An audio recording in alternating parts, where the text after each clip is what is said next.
नमस्कार दोस्तों, स्वागत है आप सबका हमारे इस YouTube चैनल में।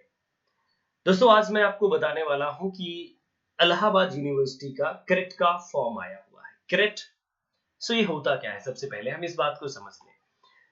क्रेट ये शॉर्ट फॉर्म है combined research entrance test. Combined research entrance test दोस्तों, यानी कि पीएचडी एडमिशन 2020-21 के लिए। दोस्तों ये जो वीडियो है, मैं इस वीडियो में आपको कंप्लीटली बताने वाला हूं कि क्या प्रोसेस है और कौन कौन से लोग इस फॉर्म को भर सकते हैं। सबसे पहले दोस्तों मैं इसकी डेट्स, एलिजिबिलिटी क्राइटेरिया और फी स्ट्रक्चर और एंट्रेंस का सिलेबस एंड ऑल क्या है आपका, सब्जेक्ट वाइज भी आप देख कर सकते हैं, चेक कर सकते हैं। इंग्लिश के सब्जेक्ट के बारे में मैं आपको बता दूंगा। दोस्तों स्कॉलरशिप है इसमें या नहीं, इस बात को जानना है। बिल्कुल स्कॉलरशिप इसमें आपको मिलती है। और इसे अप्लाई कौन कर सकता है स्टूडेंट्स? क्रेट को अप्लाई कर सकता है कोई भी स्टूडेंट्स जिसने एमए पास किया हो या फिर एमए अपीयर हो। दोस्तों इसमें पीएचडी एडमिशन के लिए, यानी यूनिवर्सिटी ऑफ इलाहाबाद जो एक सेंट्रल यूनिवर्सिटी है, इस यूनिवर्सिटी में आपको एडमिशन के लिए नेट, जेआरएफ, सेट ऐसा कोई एग्जाम क्वालिफाई होना जरूरी नहीं। लेकिन अगर आप क्वालिफाई हैं, जेआरएफ है, नेट है, इट मींस कि आपको वेटेज मिलने वाला। चलिए अब दोस्तों वन बाय वन हम चलेंगे यूनिवर्सिटी ऑफ इलाहाबाद की ऑफिशियल साइट पर। और ऑफिशियल साइट पर दोस्तों मैं आपको ले चलता हूं। ऑफिशियल साइट पर मैं आपको नोटिफिकेशन दिखा देता हूं। दोस्तों ये देख सकते हैं, ये यूनिवर्सिटी ऑफ इलाहाबाद है और इसी यूनिवर्सिटी ऑफ इलाहाबाद की मैं दोस्तों आपसे बात कर रहा हूं। फर्स्ट ऑफ ऑल चलिए हम देख लेते हैं। गूगल पर दोस्तों आए और गूगल पर आपको जस्ट करना क्या है कि Allahabad university ALD univ admission आपको ओपन कर लेना। और इसके बाद जस्ट दोस्तों आपको ये ऑफिशियल जो वेबसाइट है जो आपकी पहले नंबर पर है, ऑफिशियल वेबसाइट पर आप क्लिक कर दीजिए और इसे हम ओपन करने वाले हैं। ऑफिशियल वेबसाइट के इस पार्ट में दोस्तों हमारे लिए सारी कंप्लीट इंफॉर्मेशन और कंपैक्ट इंफॉर्मेशन दी हुई है इसके बारे में, एडमिशन के बारे में स्टूडेंट्स। यहाँ पर देखिए, आपने जब ये पेज खोल लिया इलाहाबाद विश्वविद्यालय सेंट्रल यूनिवर्सिटी, यहाँ पर देखिए बहुत सारी कैटेगरीज हैं, होम, अबाउट एंड ऑल। यहाँ पर दोस्तों आपको एडमिशन पोर्टल पर जाना है। देखिए ऊपर ही है एडमिशन पोर्टल, आप देख सकते हैं यहाँ पर। एडमिशन 2020, अब इसे आप ओपन करेंगे, एडमिशन 2020 को। इसके बाद दोस्तों आपको अप्लाई करने के लिए या फिर आपको अगर नोटिफिकेशन देखना है, detail, it means just you have to open by clicking here, just click correct and proceed कीजिए।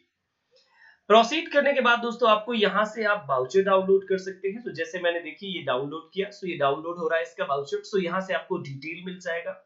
बात कर लेते हैं इसके थोड़ा सा लास्ट डेट की और कब से एडमिशन शुरू हो रहा है, कब से इसमें मतलब कब से आप अप्लाई कर सकते हैं इसमें। दोस्तों देखिए आप अपनी स्क्रीन पर देख सकते हैं कि 28/07/2020 से, यानी 28/7/2020 से आप अप्लाई कर सकते हैं। यानी कि जो एप्लीकेशन फॉर्म है वो ओपन हो चुके हैं, आप इस समय अप्लाई कर सकते हैं।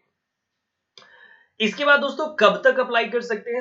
लास्ट डेट है इसकी 28 तारीख, यानी कि 1 मंथ का आपके पास टाइम है कि आप 28 अगस्त तक अप्लाई कर सकते हैं। इसके बाद आप देखिए दोस्तों कि इसमें पेमेंट के लिए लास्ट डेट यानी 28, जो लास्ट डेट आपकी अप्लाई की है वही लास्ट डेट आपके लिए पेमेंट के लिए भी रखी गई है। पेमेंट आप पहले दिन से लास्ट डे पर किसी भी दिन पर कर सकते हैं। अब दोस्तों हम इसके थोड़ा सा नोटिफिकेशन पर देख लेते हैं, नोटिफिकेशन पर थोड़ा सा फोकस कर लेते हैं क्योंकि नोटिफिकेशन देखना बहुत जरूरी है स्टूडेंट्स। देखिए आप देख सकते हैं अपनी स्क्रीन में इस समय कि ये मैंने जो नोटिफिकेशन ओपन किया हुआ है इसमें सारा डिटेल दिया हुआ है कि किन किन किन चीजों का। दोस्तों देखिए जैसे आप एलिजिबिलिटी क्राइटेरिया की अगर हम बात करें और या फी की बात कर ले, सबसे पहले फी की बात करते हैं स्टूडेंट्स। देखिए जो ओबीसी और जनरल कैटेगरी है उसके लिए आपको 1600 रुपए फीस पे करनी होगी, 1600 रुपीज। और अगर आप SC ST PH से हैं तो आपको सिर्फ और सिर्फ 800 रुपीज आपको पे करने की जरूरत है। क्वालिफाइंग मार्क की जहां तक अगर आप बात करें, मैक्सिमम क्वालिफाइंग मार्क्स, देखिए यहां पर दोस्तों 50% है अनरिजर्व्ड कैटेगरी के लिए, किसमें? क्रेट में दोस्तों। क्रेट का मतलब जैसे आपका ये एक रिसर्च टेस्ट है, नेट है या नहीं है इससे आपके कोई फर्क नहीं पड़ता। अगर आपने क्रेट क्वालिफाई किया और इसके बाद इंटरव्यू एंड ऑल होगा, अगर आपने ये सारे स्टेप क्वालिफाई कर लिए, इट मींस आपको एडमिशन मिलने वाला है। So 50% for unreserved category or candidates you can see, and 45% for OBC, SC, ST. So दोस्तों ये एक मिनिमम क्वालिफाइंग क्राइटेरिया, प्लीज इस पर आप फोकस कीजिएगा।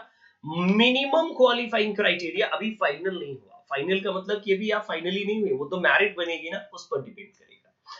इसके बाद दोस्तों थोड़ा सा शेड्यूल चेक कर लेते हैं। देखिए क्या शेड्यूल है इसका। सो देखिए ये शेड्यूल दिखा रहा है, लास्ट डेट कब से। सो बिल्कुल दिखा 1 week before the admission test.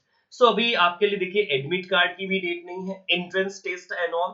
सो बिल्कुल ये सारा अभी कुछ आपके लिए मेंशन नहीं है, बट हाँ ये सिर्फ आप फॉर्म अप्लाई इस समय कर सकते हैं। अब दोस्तों इस क्रेट के बारे में थोड़ा सा और भी हम समझ लेते हैं कि ये क्या है स्टूडेंट्स। तो दोस्तों देखिए सबसे पहले अगर आप देखेंगे इसमें कि बहुत सारे डिफरेंट डिफरेंट टाइप के प्रोविजन है, बट हम चलते हैं थोड़ा सा जनरल इंफॉर्मेशन की तरफ। सो दोस्तों इस जनरल इंफॉर्मेशन में है क्या, चलिए देख लेते हैं वन बाय वन कि क्या है इस जनरल इंफॉर्मेशन में। सो इसमें आपके हैं दोस्तों लेवल 1 और लेवल 2। आपको देखिए ये लेवल 1 और लेवल 2 समझने की जरूरत है। देखिए लेवल 1 और लेवल 2, सो देखिए जो क्रेट आपका ये टेस्ट है ये कैसा होगा। सो इसमें देखिए होंगे आपके लिए 2 पेपर्स होंगे। 2020 में आपके लिए देखिए आप देख सकते हैं कि 2 पेपर्स है। पेपर आपके लिए 2, पेपर 1 एंड पेपर 2। पेपर जो 1 होगा उसमें होंगे 50 ऑब्जेक्टिव टाइप के क्वेश्चंस होंगे। 50 ऑब्जेक्टिव टाइप क्वेश्चंस स्टूडेंट्स, आपको ये समझ लेने की जरूरत है। एंड 50 ऑब्जेक्टिव टाइप क्वेश्चंस का मतलब है, आप समझ गए होंगे कि 50 ऑब्जेक्टिव टाइप क्वेश्चंस का क्या मतलब है। सो 50 ऑब्जेक्टिव टाइप क्वेश्चन का मतलब है कि ये डिवाइडेड होगा 2 पार्ट। एक होगा स्टूडेंट्स आपके लिए जनरल पार्ट, और जनरल पार्ट का मतलब आप समझिए कुछ ऐसे कि जिसमें आपके लिए रिसर्च एंड ऑल से क्वेश्चंस होंगे, research method material and all से को लेकर के क्वेश्चंस होंगे। दूसरा जो स्टूडेंट्स पार्ट है वो आपका होगा रिलेटेड सब्जेक्ट का, जो भी आपका सब्जेक्ट है। सो कंप्लीटली 50 क्वेश्चंस होंगे स्टूडेंट्स, 50 क्वेश्चंस होंगे इसमें। और कंप्लीटली 50 क्वेश्चंस के लिए आपको दिया जाएगा 30 मिनट का टाइम, और इसके मार्क्स होंगे 100 मार्क्स। इट मींस एक question is equal to 1 question is equal to 2 numbers, right students. And totally जो ये एंट्रेंस होने वाला है आपका, ये 300 नंबर्स का एंट्रेंस है। थोड़ा सा हम लेवल 2 की बात या टेबल 2 की बात अगर हम करें, सो टेबल 2 में क्या होगा स्टूडेंट्स, यानी कि पेपर 2। सो जो आप सब्जेक्ट सिलेक्ट करेंगे, Hindi, English, economics, whatever you are going to select, so directly students वो सब्जेक्ट बेस्ड आपके लिए क्वेश्चंस होंगे। इस क्वेश्चन को हम 3 पार्ट में इसको देखिए डिवाइड किया गया है, 3 पार्ट्स में डिवाइडेड होगा। सो 10 क्वेश्चंस होंगे 10-10 नंबर के, और 2 क्वेश्चन होंगे कि जो 30-30 नंबर के होंगे, यानी 60 नंबर्स। और 1 और 2 ये ऑप्शनल है स्टूडेंट्स की, इसमें से या तो 1 हो सकता है या तो 2 क्वेश्चंस हो सकते हैं जो लॉन्ग आंसर होगा, और जिसके लिए आपके लिए मार्क्स होंगे 40 मार्क्स। सो ये स्टूडेंट्स देख सकते हैं कि ये जो टेबल 2 है ये कुछ इस तरह से डिवाइडेड है। Okay, so you can see कि ये टेबल कुछ इस तरह से डिवाइडेड हो गई है। इसके बाद स्टूडेंट्स हम थोड़ा सा और आगे बात करते हैं कि लेवल 2 और लेवल 1 के बाद क्या होगा। सो दोस्तों इसके बाद देखिए आप अगर देखें, सो इसमें जो लोग यूजीसी नेट क्वालिफाई है और या फिर जेआरएफ क्वालिफाई है, सो उनके लिए क्या वेटेज होगा स्टूडेंट्स, तो आप समझने की कोशिश करें।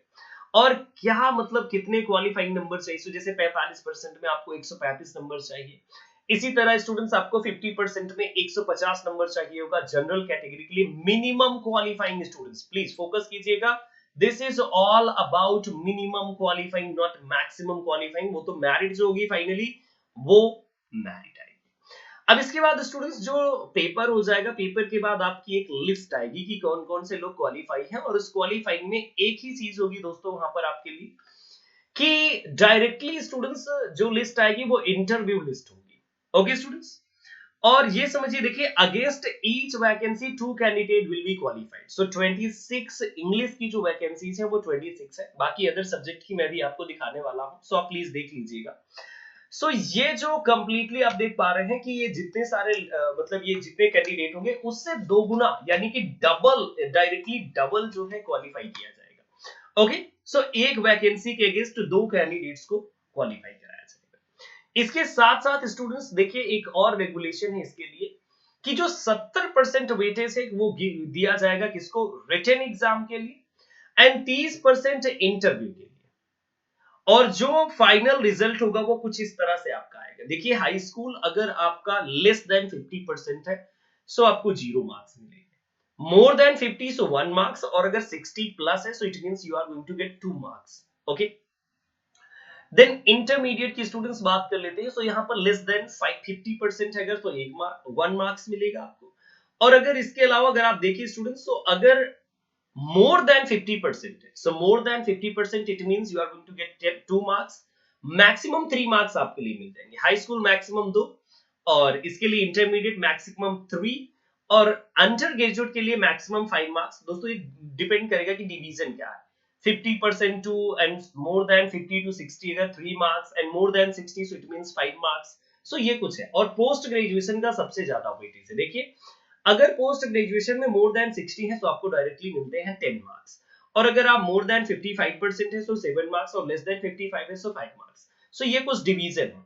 देखिए नेट सेट के लिए भी दिया गया, बट इसका मतलब ये नहीं स्टूडेंट्स कि अगर मान लीजिए बाय द वे अगर आप क्वालिफाई नहीं है, जैसे नेट सेट क्वालिफाई नहीं, सो इट डजंट मीन कि आपको नहीं मिलेगा। सो ये देखिए ये जो मार्क्स है आपके लिए नेट सेट वाले ना, सो ये आपके लिए कैंसिल कर दिए जाएंगे, यानी कि इसका कोई मतलब नहीं होगा आपके लिए।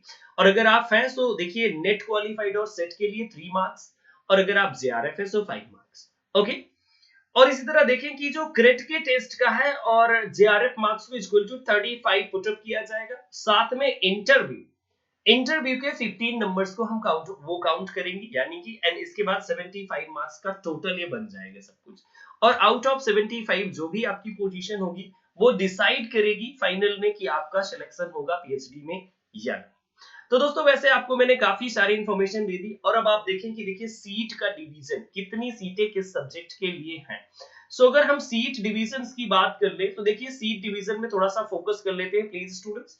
सो देखिए ये सीट का डिवीजन दिया हुआ, सीट का डिवीजन आई मीन कि देखिए अगर सीट के डिवीजन को आप देखेंगे, क्योंकि मैं थोड़ा सा साइड कर दूं, मैं थोड़ा सा मुझे लग रहा है कि मैं ओवरलैप कर रहा हूं। हाँ अब देखिए साइड में है थोड़ा सा। सो देखिए हर एक सब्जेक्ट की डिफरेंट डिफरेंट सीट्स है। जैसे अगर मैं इंग्लिश की बात करूं, सो इंग्लिश की दोस्तों देखिए यहाँ पर ये है इंग्लिश, और देखिए यहाँ पर 10 और डिफरेंट कॉलेजेस को लेकर के 26 कंप्लीटली सीट्स आपको मिलने वाली हैं इंग्लिश के लिए। बाकी देख लीजिए अदर सब्जेक्ट्स की भी देख सकते हैं आपकी एंशिएंट हिस्ट्री, अरेबिक। सो कुल मिलाकर के आपके लिए है 41 सब्जेक्ट यूनिवर्सिटी ऑफ इलाहाबाद पे, और ये साइंस और आर्ट्स यानी ह्यूमैनिटीज एंड ऑल दोनों के लिए है कंप्लीटली दोस्तों। सो बिल्कुल अब आप इसे अप्लाई कर सकते हैं। वैसे मैंने आपको एक कंप्लीट और कंपैक्ट इंफॉर्मेशन दी है।